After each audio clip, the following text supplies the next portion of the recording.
আসসালামু আলাইকুম। সবাই কেমন আছেন? আশা করি সবাই ভালো আছেন। আজ আপনাদের জন্য নিয়ে এসেছি গল্পের 6 নম্বর পর্ব। আশা করি গল্পটি আপনাদের ভালো লাগবে। তাহলে চলুন শুরু করা যাক। এদিকে ফাতেমা কাকার কথা শুনে একটু একটু করে উকি মেরে কাকাকে দেখছে। এটা কাকার চোখে এড়ালো না। হঠাৎ কাকা এবার ফাতেমাকে ধমক দিয়ে বলে, এই মেয়ে, এই চোরের মতো এভাবে উকি মারছো কেন? সামনে এসে দাঁড়াও। কাকার কথা শুনে ফাতেমা আরো ভয় পেয়ে আমার টি শার্ট খামছে ধরে আবার লুকিয়ে পড়লো আমার পিছনে। কাকা বলে, সামনে এসে দাঁড়াতে বলেছি, লুকোতে বলিনি।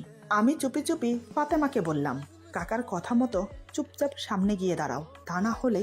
কথাটা শেষ হলো না, তার আগেই ফাতেমা চট করে সামনে এসে দাঁড়িয়ে মাথা নিচু করে নেয়।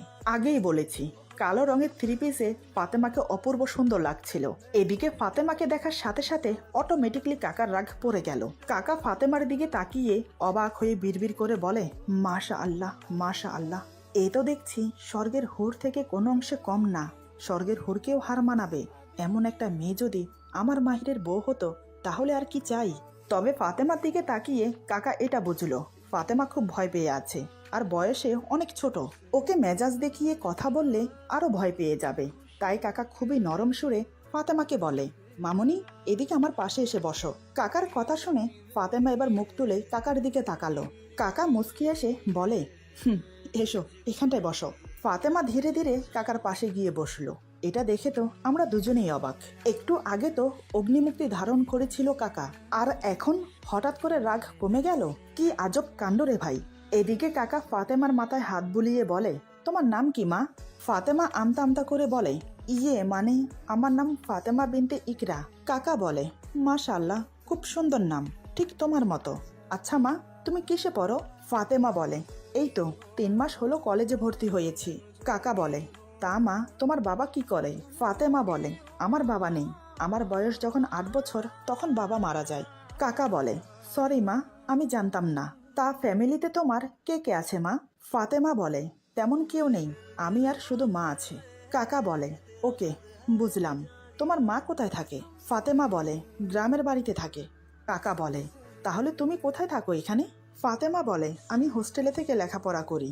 কাকা বলে, আচ্ছা, বুঝলাম। দেখো, তোমার কাছে কি বলে যে ক্ষমা চাইবো তা আমি জানি না, তবে মাহির তোমার সাথে যা করেছে খুবই অন্যায় করেছে, তাই আমি তোমার কাছে ক্ষমা চাইছি। এই বলে কাকা ফাতেমার সামনে হাত জোর করে। কাকার এরকম মায়াময় ব্যবহারে ফাতেমা ভয় থেকে বেরিয়ে অনেকটা স্বাভাবিক হয়েছে। তাই কাকা যখন হাত জোর করে ফাতেমার কাছে ক্ষমা চাইছে, তৎক্ষণাৎ ফাতেমা কাকার হাত ধরে বলে, ছি আঙ্কেল, আপনি কেন শুধু শুধু ক্ষমা চাইছেন? আপনি তো কোনো অন্যায় করেননি। যে অন্যায় করেছে ক্ষমা তো তার চাওয়া উচিত। কাকা বলে, মা, আমি ওর হয়ে ওর জন্য ক্ষমা চাইছি না। আমি ক্ষমা চাইছি এজন্য যে আমি ওকে মানুষের মতো মানুষ করতে পারিনি, তার জন্য। তাই তো ও এমন একটা কাজ করতে সাহস পেয়েছে। ফাতেমা বলে, না কাকা, আপনি ক্ষমা চেয়ে আমাকে ছোট করবেন না। এখানে আপনার কোনো দোষ নেই। যে দোষ করেছে তার ক্ষমা চাওয়া উচিত। কাকা বলে, মাহিরি তোমার কাছে ক্ষমা চাইলেই কি তুমি তাকে ক্ষমা করে দেবে? কিন্তু মা, এটা কি করে হয়? যে তোমার সাথে এত বড় অন্যায় করলো তাকে তুমি এমনি এমনি ছেড়ে দেবে? আচ্ছা মা, ক্ষমা চাইলে কি সবকিছু আগের মতো ঠিক হয়ে যাবে? তুমি কি পারবে সব ভুলে গিয়ে নতুন করে শুরু করতে? ও তোমার সাথে যা যা করেছে তুমি কি তা মন থেকে মুছে ফেলতে পারবে?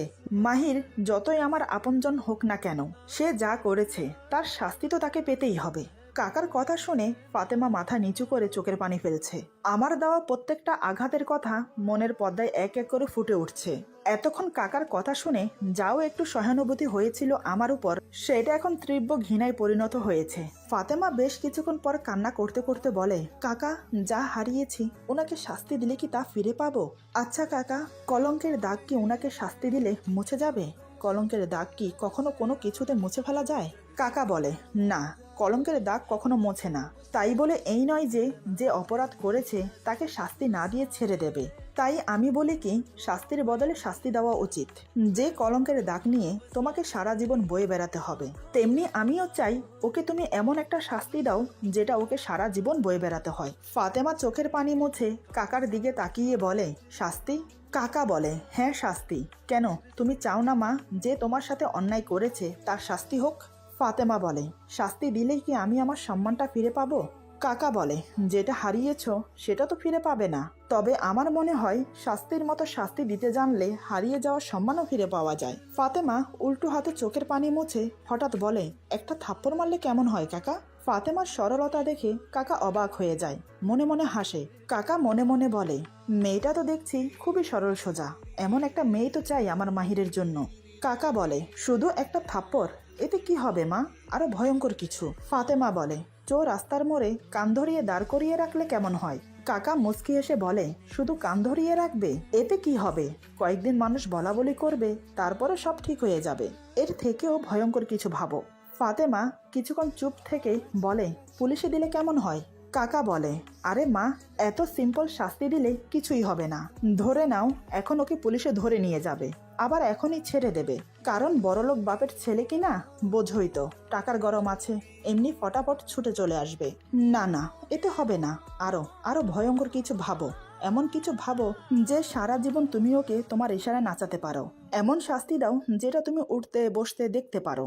এমন শাস্তি দাও যে শাস্তি পেলে ওর চোখের ঘুম হারাম হয়ে যাবে। এমন শাস্তি দাও যেটা ওর ঘাড় থেকে না নামে। ভাবো ভাবো মামনি, ভাবো। ফাতেমা বলে, আমার মাথায় কিছু আসছে না, আপনি কিছু একটা ভেবে বলুন, ওনাকে কি শাস্তি দেওয়া যায়? আমার যা হারিয়েছে তা তো আর ফিরে পাবো না। এই বলে মাথা নিচু করে নেয়। এদিকে আমি তো হাঁ করে তাকিয়ে আছি, বোকার মতো বেকুব হয়ে আছি। মেয়েটির তো সাহস কম না, বলে কি না আমাকে থাপ্পড় মারবে, আবার বলে চৌরাস্তার মোড়ে কান ধরিয়ে দাঁড় করিয়ে রাখতে, আবার বলে কি না পুলিশে দেবে। ওকে তো আমি পরে বোঝাচ্ছি। কিন্তু আমার কাকা, সেও তো দেখছি মেয়েটিকে সাপোর্ট করছে। আমি তার ভাইপো, তার ছেলে, আমাকে শাস্তি দেওয়ার জন্য উঠে পড়ে লেগেছে। হায় আল্লাহ, এই দিনটাও দেখার বাকি ছিল। কাকা কেন বুঝতে পারছে না উনি যেমনটা ভাবছে আমি তেমন কিছুই করিনি, কিন্তু আমি যে বলতেও পারছি না কিছু। কিভাবে বলবো যে আমি মেয়েটিকে ধর্ষণ করিনি? এদিকে ওদের কাণ্ড দেখে স্বপনও বাক রুদ্ধ হয়ে তাকিয়ে আছে। স্বপনও ঠিক বুঝতে পারছে না কি হচ্ছে বা কি হতে চলেছে। স্বপন আমার কানের কাছে ফিসফিস করে বলে, দোস্ত, কিছু কি বুঝতে পারছিস কাকা কি করতে চাইছে? তবে দোস্ত, কাকার হাবভাবে তো বোঝা যাচ্ছে মেয়েটি কাকাকে বশ করে নিয়েছে, নয়তো কাকা মেয়েটির পক্ষ নিয়ে কথা বলছে কেন? কি চলছে দোস্ত? সবকিছু কেমন যেন মাথার উপর দিয়ে উড়ে উড়ে যাচ্ছে। আমিও ফিসফিস করে বললাম, তুই যে তিমিরে, আমিও সেই তিমিরে। কাকার মাথায় কি চলছে আমি জানি না, তবে এমন মনে হচ্ছে ভয়ঙ্কর কোনো কিছু চলছে। কিন্তু মেয়েটির সাহস দেখেছিস? মেয়েটি কি বলছে আমার নামে? একবার বলছে আমাকে থাপ্পড় মারবে, আবার বলছে চৌরাস্তার মোড়ে কান ধরিয়ে দাঁড় করিয়ে রাখবে, আবার কি বলল আমাকে পুলিশে দেবে। সত্যি আমি মেয়েটির সাহস দেখে অবাক হচ্ছি। ওকে তো আমি একা পেয়ে নেই, তারপর দেখাচ্ছি মজা। স্বপন ফিসফিস করে বলে, ভাই তোর কাছে মাপ চাই, নতুন করে কোনো ঝামেলা খাড়া করিস না। এমনিতেও তুই অনেক কিছু করে ফেলেছিস, এখন শুধু চেয়ে চেয়ে দেখ কাকা কি সিদ্ধান্ত নেয়। এদিকে ফাতেমা আর কাকা চুপচাপ বসে আছে। কাকা ফাতেমার দিকে তাকিয়ে মিটিমিটি হাসছে। তার হাসিটা খুবই রহস্যময়, কেমন যেন সন্দেহজনক। অন্যদিকে ফাতেমা মাথা নিচু করে বসে ভাবনায় ডুবে আছে, তাই তার কোনো খেয়ালই নেই কোনো দিকে। কাকা বেশ কিছুক্ষণ ফাতেমার দিকে তাকিয়ে হঠাৎ বলে, মামনি, চিন্তা ভাবনা করে কিছু কি পেলে? ফাতেমা বলে, না কাকা, আমার মাথায় কিছু আসছে না। তবে আমি বলি কি, ছাড়ুন না ওসব, আমি ওসব ঝামেলায় পড়তে চাই না। আপনি শুধু দয়া করে আমাকে বাড়ি পাঠানোর ব্যবস্থা করে দিন। কাকা বলে, আরে মামুনি, বাড়ি তো তুমি যাবে, কিন্তু তার আগে এই ফাজিলটার একটা ব্যবস্থা করতে হবে তো। একটা কাজ করো, সকাল থেকে মনে হয় তুমি কিছু খাওনি, তুমি আগে নাস্তা করে নাও, তারপর আমি বলছি কি শাস্তি দিতে হবে ওকে। এই বলে কাজের বুয়াকে ডেকে নাস্তা টেবিলে লাগাতে বলল। ফাতেমা অনেক আপত্তি করল নাস্তা খাবে না বলে, কিন্তু কাকা তো ছাড়ার পাত্র না। ফাতেমাকে নাস্তা করার জন্য জোর করে টেবিলে পাঠিয়ে দিল। ফাতেমা চলে যাওয়ার পর কাকা আমার দিকে তাকায়। কাকা বলে, এভাবে ল্যাম্প পোস্টের মতো দাঁড়িয়ে আছিস কেন? চুপচাপ দুজন এক জায়গায় বস। আমরা দুজন বসতে বসতে আমি বললাম, কাকা, আমরাও সকালে নাস্তা করিনি, আমরা বরং নাস্তা করে আসি। কাকা বলে, কোনো দরকার নেই, না খেয়ে থাক, এইটাই তোদের দুজনের প্রথম শাস্তি।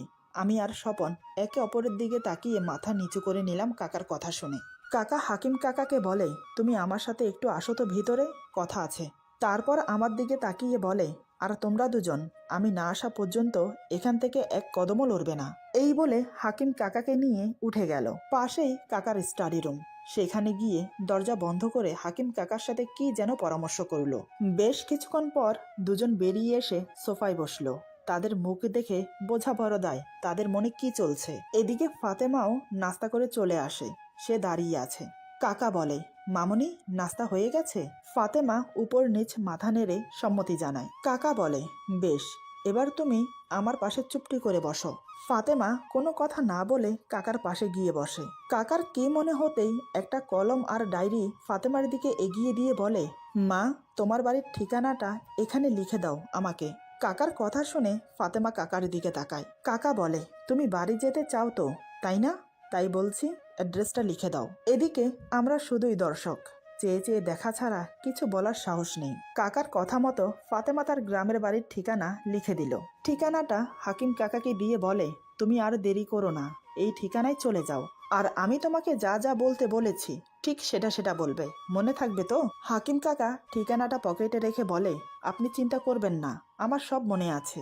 আপনি যেভাবে বলেছেন সেভাবেই হবে। এই বলে হাকিম কাকা উঠে গেল। কাকা এবার ফাতেমার দিকে ঘুরে বসে বলে, মামনি, অনেক চিন্তা ভাবনা করে আমি ওর জন্য একটা শাস্তি খুঁজে পেয়েছি। আমার মনে হয় এই শাস্তি ওর জন্য পারফেক্ট। ফাতেমা বলে, কি শাস্তি? কাকা বলে, আমি অনেক ভেবে চিনতে ডিসাইড করেছি, মাহিরের সাথে তোমার বিয়ে দিয়ে দেব। কাকার কথা শুনে ফাতেমা চোখ বড় বড় করে কাকার দিকে তাকায়। এদিকে কাকার কথা শুনে আমার মাথায় যেন বিনা মেঘেই বজ্রপাত হলো। আমি তো ভাবতেই পারিনি এমন কিছু ভাববে কাকা। উনি এটা কি বললেন? এই মেয়েটিকে আমি বিয়ে করব? এই মেয়েটি আমার সাথে যায়? কাকা কি পাগল হয়ে গেল? আমি ফট করে দাঁড়িয়ে বললাম, এটা কি বলছো কাকা? এটা কখনোই সম্ভব না। আমি মরে গেলেও এই মেয়েকে বিয়ে করতে পারবো না। এদিকে ফাতেমা কান্না শুরু করে দেয়। কান্না করতে করতে ফাতেমা বলে, আপনি আমাকে ক্ষমা করবেন কাকা, আমি মরে গেলেও ওনার মতো একজন লোককে আমি বিয়ে করতে পারবো না, যে কিনা একটা মেয়েকে সম্মান দিতে জানে না। কাকা বলে, আরে মা, আমার পুরো কথা তো শোনো। ফাতেমা দুই হাত জোর করে কাকার দিকে তাকিয়ে বলে, আপনার কাছে দু হাত জোর করে ক্ষমা চাইছি। যদি বলেন আপনার পা জড়িয়ে ধরে ক্ষমা চাইতে, তাও করতে রাজি। তবে এই লোকটাকে বিয়ে করতে বলবেন না। যে লোকটা আমার জীবন চলার পথ শুরু না হতেই শেষ করে দিয়েছে, যে লোকটা আমার বেঁচে থাকার শেষ সম্বলটুকু কেড়ে নিয়েছে, যে লোকটা আমাকে অমানসিকভাবে নির্যাতন করেছে, যে লোকটা আমার পবিত্র শরীরটাকে অপবিত্র করে দিয়েছে, সেই লোকটাকে জীবনসঙ্গী করার থেকে মরে যাওয়া অনেক ভালো। এই বলে ফাতেমা হাত পা দেখিয়ে বলে, এই দেখুন কাকা, এখনো জল জল করছে তার দেওয়া আঘাত। এই দেখুন কাকা। এই বলে গলা থেকে ওড়না সরিয়ে গলাটা দেখিয়ে বলে, এই যে দেখছেন, এটা বেশি পুরনো না, কালকে রাতের। কাল রাতেও আমি মরতে মরতে বেঁচেছি। এর পরেও কি আপনি আমাকে এই লোকটাকে বিয়ে করতে বলবেন? কাকা ফাতেমার এক হাত ধরে অন্য হাত ওর মাথায় রেখে বলে, আমি বুঝতে পারছি মা, এই জানোয়ার তোমার সাথে কি করেছে। কিন্তু মা, আমি চাই তুমি তোমার সম্মানটা ফিরে পাও। আমি চাই তুমি সসম্মান নিয়ে মাথা উঁচু করে বাঁচো। যে তোমার এত বড় ক্ষতি করেছে, তার ঘাড়ে বসে না হয় সারা জীবন পার করো। তাকেও প্রতি পদে পদে বুঝিয়ে দাও তুমিও কোনো অংশে কম না। তোমার মতো একটা নিষ্পাপ ফুল অকালে ঝরে যাক, এটা আমি চাই না মা। আমি তোমাকে কথা দিচ্ছি, তোমার উপর আর কোনো অত্যাচার বা নির্যাতন হবে না। ফাতেমা বলে, কাকা, আপনি একটা কাজ করুন, আমাকে একটা বিষের বোতল এনে দিন। কারণ ওনাকে বিয়ে করা আর বিষ খেয়ে মরে যাওয়ার মধ্যে কোনো পার্থক্য নেই। তাই আমি এই দুটো অপশন থেকে বিষ খেয়ে মরে যাওয়াটাই বেটার মনে করব। কাকা বলে, ছি মা, এমন কথা বলতে নেই। তুমি মুসলমান হয়ে এই কথা বলছো কি করে? তুমি জানো না আত্মহত্যা করা মহাপাপ? আল্লাহ আত্মহত্যাকারীকে পছন্দ করে না, তার জন্য দোজখ নির্বাচিত থাকে। ফাতেমা বলে, তাহলে আমি আর কি বলবো কাকা? আপনি তো জেনে বুঝে আমাকে আগুনে নিক্ষেপ করতে চাইছেন। আপনার এই ছেলে কতটা যে নিকৃষ্ট খারাপ তা আমি এই কয়দিনে টের পেয়েছি। প্লিজ কাকা, আমাকে মাফ করুন, আমি বাড়ি চলে যাব, আমাকে বাড়ি যেতে দিন। কাকা বলে, ঠিক আছে ঠিক আছে, এভাবে কান্না করো না, সব ঠিক হয়ে যাবে, আমার উপর বিশ্বাস রাখো। এতক্ষণ আমি চুপ করে থাকলেও আর ধৈর্য ধরে থাকতে পারলাম না। আমি বললাম, প্লিজ কাকা, তোমার সিদ্ধান্ত তুমি চেঞ্জ করো। আমি কোনোভাবেই এই মেয়েকে বিয়ে করতে পারবো না। এই মেয়েটি কি আমার সাথে যায়? আর আমি ওর সাথে যা করেছি কোনো অন্যায় করেছি বলে মনে হয় না, কারণ ও আমাকে পাবলিকের সামনে থাপ্পড় মেরেছে, পাবলিক দিয়ে আমাকে মার খাইয়েছে, তাতেও থেমে থাকেনি। শেষ পর্যন্ত মিডিয়ার সামনে আমার নামে উল্টোপাল্টা কথা বলে বক্তব্য দিয়েছে। শুধু তাই নয়, সেদিন আমার মিটিং, এত বড় একটা ডিল সব ক্যান্সেল হয়ে গেছে শুধুমাত্র এই মেয়েটির জন্য। তবে আমি এটা বুঝতে পারছি না আমি কি এমন করে ফেলেছি যার জন্য তুমি আমাকে এই মেয়েকে বিয়ে করতে বলছো। আমি মানছি ওকে তুলে নিয়ে গিয়ে আমি টর্চার করেছি, তাই বলে এই মেয়েকে এখন বিয়ে করতে হবে? আমি মরে গেলেও এই মেয়েকে বিয়ে করব না। তারপর ফাতেমার দিকে তাকিয়ে বললাম, এই মেয়ে, তোমাকে বলছি, আমার কোনো শখ জাগেনি তোমার মতো মেয়েকে বিয়ে করার। আর কখনো ভেবেও না আমি তোমাকে বিয়ে করব। আমার কথা শেষ হতেই ফাতেমা বলে, আপনার মতো একটা খারাপ লোককে বিয়ে করতে আমার বয়েই গেছে। আর আপনাকে থাপ্পড় মেরেছে কি শখে? বাস ভর্তি মানুষের ভেতর আপনি কি জঘন্য কাজ করেছেন সেটা মনে নেই? আমি বললাম, এই মেয়ে, আমি কোনো কিছু ভুলে যাওয়ার মতো ছেলে না। বাসে যেটা হয়েছিল সেটা একটা অ্যাক্সিডেন্ট। তোমাকে আমি অনেকবার বোঝাতে চেয়েছি, কিন্তু তুমি শুনলে তো তোমাকে বোঝাবো। তুমি তো তার আগে চেঁচামেচি শুরু করে দিয়েছিলে। ফাতেমা বলে, একটা মেয়েকে কোনো ছেলে যদি বাসের মধ্যে হেনস্থা করে বা মেয়েটির কোনো রং জায়গায় হাত দেয়, তখন মেয়েটি কি ছেলেটিকে ধন্যবাদ বলে ছেড়ে দেবে? একটা মেয়ের কাছে তার ইজ্জত রক্ষা করা সবচেয়ে গুরুত্বপূর্ণ। সেই জায়গায় কোনো ছেলে যদি তার ইজ্জতে হাত দিয়ে বসে, তখন সে নিশ্চয়ই চুপ করে থাকবে না। আপনিই বলুন না, আমি যদি বিনা অন্যায়ে আপনাকে একটা থাপ্পড় মারি, তখন কি আপনি আমাকে এমনি এমনি ছেড়ে দেবেন? আমি বললাম, না, তখন আমি তার হাত ভেঙে দেব না। ফাতেমা বলে, এক্স্যাক্টলি, আমিও ঠিক তাই করেছি আপনার সাথে। যদিও সেটা ভুল বোঝাবুঝির মাধ্যমে হয়েছে, কিন্তু আপনি আমার সাথে কি করলেন? আমাকে তুলে এনে নিজের মন মতো যা ইচ্ছে নয় তাই করলেন। আমি কাকে বলছি? বোঝার মতো মন মানসিকতা আপনার নেই। গাধার সামনে কি বিন বাজিয়ে সাপ ধরা যায়? গাধা তো গাধাই হয়। ফাতেমার কথাগুলো শুনে মাথায় রক্ত উঠে গেল। আমি চেঁচিয়ে বললাম, এই মেয়ে, মুখ সামলে কথা বলো। কাকে তুমি গাধা ডাকছো? তোমার সাহস তো কম না? তোমার সাথে আমি কি কি করেছি এত তাড়াতাড়ি ভুলে গেলে? ফাতেমা বলে, দেখেছেন তো কাকা, নিজের দোষ নিজেই স্বীকার গেছে। তাই আমি বলছি, আমি মুক্তি চাই। এনাকে বিয়ে করা তো কোনো প্রশ্নই আসে না। প্লিজ কাকা, দয়া করে আমাকে যাওয়ার ব্যবস্থা করে দিন। আমাদের দুজনের ঝগড়া দেখে কাকা তো হাঁ করে আছে। তিনি মনে মনে ভাবছেন, এই দুজন একসাথে থাকলে তো আমার পুরো বাড়ি জমজমাট হয়ে যাবে। না, যে করেই হোক এদের দুজনের বিয়ে দিতে হবে। আরে, রাগ অভিমানের পরেই তো ভালোবাসা আসে। ভালোবাসার মধ্যে যদি রাগ অভিমান না থাকে, তাহলে কি সেটাকে ভালোবাসা বলে? কাকা উঠে দাঁড়িয়ে আগের মতো গম্ভীর সুরে বলে, আমি যেটা বলেছি সেটাই হবে। তোমাদের দুজনের বিয়ে হবে মানে বিয়ে হবে। ফাতেমা, তুমি আমার সাথে এসো। কাকার সেই গম্ভীরতা, সেই রাগান্বিত চেহারা আবার ফিরে এসেছে। এতক্ষণ যাও শান্ত গলায় ফাতেমার সাথে কথা বলছিল, কিন্তু এখন কাকার আগের রূপ দেখে ফাতেমাও চুপ হয়ে যায়, সাথে আমিও চুপ হয়ে যাই। কিন্তু মনে মনে মেয়েটির উপর আমার খুব রাগ হচ্ছে। আমাকে বলে কিনা গাধা। দাঁড়াও, তোমাকে আমি একা পেয়ে নেই, তারপর তোমাকে দেখাচ্ছি মজা। এদিকে কাকা আগে আগে যাচ্ছে, ফাতেমা তার পিছে পিছে যাচ্ছে। কাকা ফাতেমাকে নিয়ে দোতলায় গিয়ে তার পাশের রুমটা দেখিয়ে বলে, তুমি এখানে রেস্ট করো, পরে আমরা এই নিয়ে কথা বলবো। এই বলে কাকা চলে গেল নিজের রুমে। এদিকে আমি ড্রয়িং রুমে দাঁড়িয়ে সব দেখছি।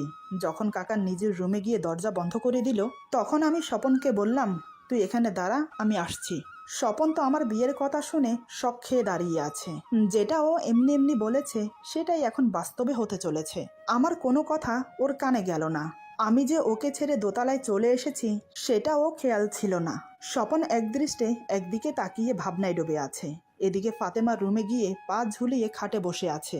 খাটে বসে ঘরের চারিদিকে চোখ বুলিয়ে দামি দামি আসবাবপত্র, ঘরের সাজসজ্জা দেখে বুঝতে বাকি রইল না যে আমরা অনেক বড় লোক। কিন্তু ফাতেমার এসব নিয়ে কোনো লোভ নেই। তার শুধু একটাই চিন্তা, সে কিভাবে বাড়ি যাবে আর আমার কাছ থেকে কিভাবে মুক্তি পাবে। ভাবনার অনল গহ্বরে ডুব দিয়েছে ফাতেমা। বাস্তবের সাথে তার চিন্তাধারার কোনো সংযোগই নেই, এমনভাবে ভাবনায় ডুবে আছে। এদিকে দরজাটা হাট করে খোলাই ছিল। হয়তো ফাতেমা দরজা লাগাতে ভুলে গেছে, নয়তোবা দরজা লাগানোর প্রয়োজন মনে করেনি। সে মনে মনে নিশ্চিন্তে ছিল যে আর যাই হয়ে যাক, এখানে অন্তত আমি তাকে কিছু করব না।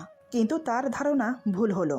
আমি যে ওত পেতেছিলাম ওকে একা পাওয়ার জন্য, তবে এখনই যে পেয়ে যাব বুঝতে পারিনি।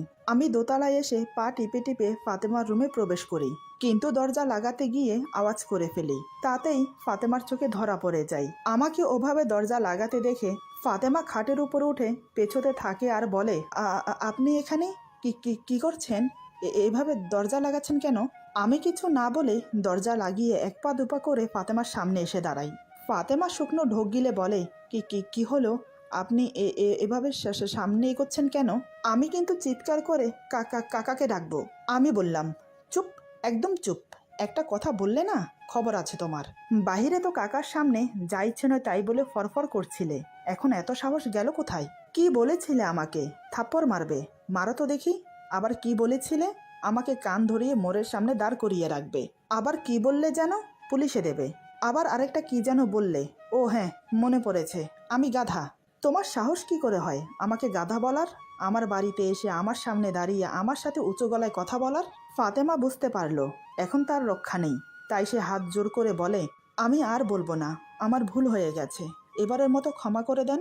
আমি বললাম, কেন, এখন কেন ক্ষমা চাইছো? তখন তো বেশ সাহস দেখিয়ে আমার মুখে মুখে তর্ক করছিলে। আমার ধমক খেয়ে ফাতেমা কান্না করে দেয়। আমি বললাম, এই একদম কান্না করবে না। কিছু বলতেই পারি না, অমনি নাকি কান্না শুরু হয়ে যায়। এই নাকি কান্না নিয়ে আমার বউ হতে চাও? ফাতেমা কান্না করতে করতে বলে, আপনার বউ হতে আমার বয়েই গেছে, আপনার মতো একটা গাধাকে আমি বিয়ে করব না। মুখ ফসকে কথাটা বলে জিভে কামড় দিয়ে আবার বলে, ভুল হয়ে গেছে। আমি চোখ বড় বড় করে ওর দিকে তাকিয়ে বললাম, কি, আমি গাধা? আবার সেই একই কথা বললে। তোমাকে তো আমি, দেখো এই গাধা তোমার সাথে এখন কি করে। এই বলে আমি খাটের উপর উঠে ফাতেমাকে থাপ্পড় মারতে চাইতেই হঠাৎ ফাতেমা দু হাতে নিজের পা শক্ত করে জড়িয়ে ধরে চিৎকার দিতে উদ্যত হয়। আমি সেটা বুঝতে পেরে এক হাতে ওর মাথা, অন্য হাতে ওর মুখ চেপে ধরি, কারণ পাশের রুমে কাকা আছে। ফাতেমা চিৎকার দিলে কাকা শুনতে পাবে এটা 100%। যদি কাকা শুনতে পায় তাহলে তো আমার 12টা বেজে যাবে। এদিকে ফাতেমা ছটফট করছে নিজেকে ছাড়ানোর জন্য, কোনো কথা বলতে পারছে না, তাই গোঁ করে শব্দ করছে। আমি বললাম, চুপ, একদম চুপ, চিৎকার দিলে না একদম মেরে ফেলবো গলা টিপে। কালকে রাতের কথা মনে আছে তো? আমি গাধা, তাই না? ফাতেমা আমার কথা শুনে দুই দিকে মাথা নাড়ায়, মানে বোঝাতে চাইছে না না। আমি বললাম, মাথা নাড়াও আর যাই করো, আমাকে গাধা বলা তোমার বের করছি। এদিকে ফাতেমা ছটপট করেই যাচ্ছে। একসময় ধস্তাধস্তি করতে করতে হঠাৎ ফাতেমাকে নিয়ে বিছানায় লুটিয়ে পড়ি। আমি এখনো ফাতেমার মুখ চেপে ধরে আছি। ফাতেমা হাত পা দিয়ে যুদ্ধ করছে নিজেকে ছাড়ানোর জন্য, কিন্তু আমার সাথে পেরে উঠছে না। এবার আমি পা দিয়ে ফাতেমার পা দুটো পেঁচিয়ে ধরলাম, মুখ ছেড়ে দিয়ে দুই হাতে শক্ত করে জড়িয়ে ধরলাম। এরপর টুক করে ওর ঠোঁটে ঠোঁট ডুবিয়ে দিলাম। আবার সেই নরম মাংসপিণ্ডের ছোঁয়া, যা আমাকে ব্যাকুল করে দেয়। আমি ফাতেমাকে আরো শক্ত করে জড়িয়ে ধরলাম, বুকের সাথে মিশিয়ে পরম তৃপ্তিতে ওর ঠোঁটের স্বাদ নিতে লাগলাম। সেই অনুভব, সেই অনুভূতি আমাকে আরো আকৃষ্ট করছে ওর প্রতি। এদিকে ফাতেমার মাথা ঠেকে আছে দেয়ালের সাথে, তাই সে নড়তেও পারছে না।